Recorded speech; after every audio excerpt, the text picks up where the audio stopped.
In the relentless AI witch hunt, there has been another casualty, another author burnt at the stake for using evil technological voodoo, allegedly. Hachette, one of the big five publishers, has pulled Mia Ballard's novel Shy Girl, which was originally self published, after a bunch of readers shouted AI slop from the hilltops of the internet. But are the allegations founded? No fluff writing advice. Cut the fluff! Look, this video is a bit of an emergency broadcast. I just found out about this story and read the details, and I thought I have a few things to say about this. So here we are. I will cover the story before I explain how you can protect yourself from AI allegations. They're difficult to prove, but easy to disprove when you take the right precautions. So, when I see a story like this, my first thought is, how do people know it's AI? I recently had an article I wrote entirely from scratch flagged as AI by a popular scanner. I resolved the issue with the client, but it goes to show how random and outright wrong these automated checkers are. I've scanned articles I wrote well before ChatGPT was a thing, and some came back as 70% AI or more, which isn't possible. So, we've established that the checkers are bogus, but can keen readers and editors spot the telltale signs of AI use? Yes and no.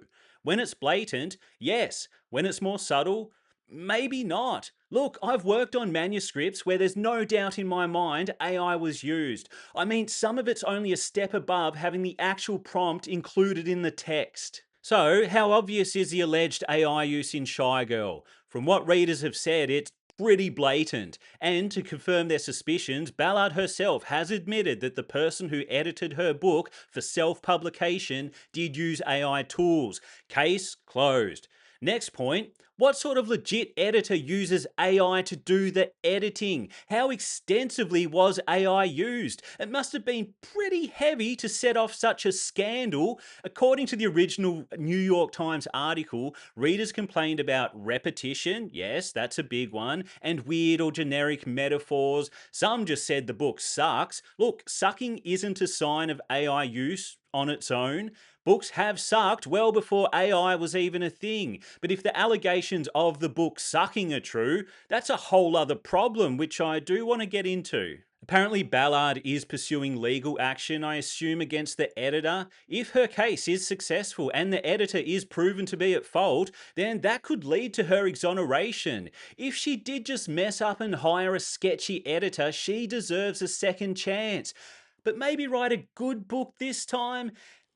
I haven't actually read Shy Girl, but the consensus seems to be it's either AI and bad, or it's just bad. Either way, Hachette shouldn't have been publishing it in the first place. It's a big problem in modern publishing. The big publishers will latch on to any author who has a decent online following because they know it means guaranteed sales. I'm guessing that's what happened here. The book was already popular, so Hachette figured they had an easy win by republishing. Whoops, someone pooped their pajamas on this one. Were they even going to bother editing it? Did they even read it? Maybe not. As of recording, the self-published version of Shy Girl is still available on Amazon, and I wouldn't be surprised if sales are up after all the publicity.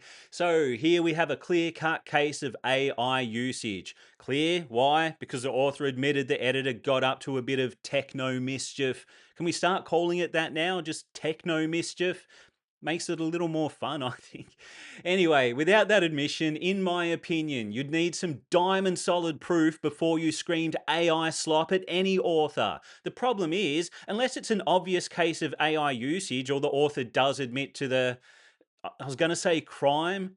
Yes, actually, let's call it a crime. Presenting something for sale as handcrafted when it was made by a machine may actually be a crime under Australian consumer law, falling under the false or misleading claims category of offences. Big fines for that one. Something to consider if you're an author tempted to dabble in the dark arts and not disclose your AI usage. To protect yourself from AI use allegations, the best thing you can do is create a paper trail. When you finish your first draft, back it up somewhere safe in its current state. No sane person would look at anyone's genuine first draft and call it AI. They might call it slop, but not AI slop. That's good old-fashioned human slop right there, thank you very much. After each editing pass, back up a copy of the newly edited manuscript. If you keep a copy of each stage, you can show your natural editing process and it should be clear no AI was used. As Mia Ballard's situation highlights, the problem may not be you, it may be your editor. In that sense, please vet your editors well. I know that people have had problems with suspected AI use on certain platforms when they've hired people who seemed like legit editors. A good editor won't just covertly rewrite your manuscript anyway, like AI might. They'll use track changes so you can see their suggestions and decide whether to accept them or not. If they're marking up your manuscript with AI generated suggestions, that should be obvious.